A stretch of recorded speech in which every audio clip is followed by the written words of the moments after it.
Dans un village isolé de la Libye, naquit un enfant qui un jour bouleverserait le cours de l'histoire. Muammar Mohamed Abu Moniar al-Kadhafi, issu de la tribu relativement peu influente des Kadhafa, grandit au cœur des plaines désertiques de Tripolitaine. Sa vie commença dans la simplicité austère des coutumes bédouines, avec pour horizon les dunes du Sahara et pour compagnie les récits d'une Libye soumise aux voltes des puissances coloniales européennes. Très jeune, la figure d'Idriss, roi pro-occidental de la Libye nouvellement indépendante, se dressa devant lui, brandissant une politique autocratique qui frustrera bien des aspirations populaires.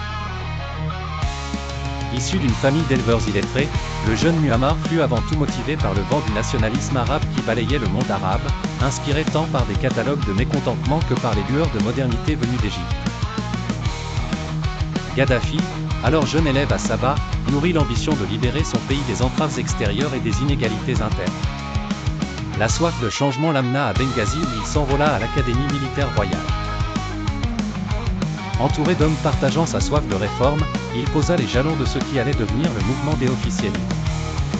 1969 marqua un tournant, Idriss fut balayé par un coup d'état sanglant. À la place s'installait un conseil de commandement révolutionnaire dirigé par Kadhafi. L'Italie, naguère colonisateur haï, devint objet de sa vindicte, ses bases militaires jetées hors des frontières libyennes.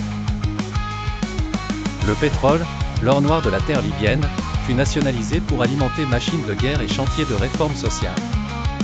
L'éducation, les soins de santé, le développement des infrastructures prenaient corps. Mais déjà, les contradictions nationales et internationales commençaient à fissurer le vernis du dirigeant charismatique.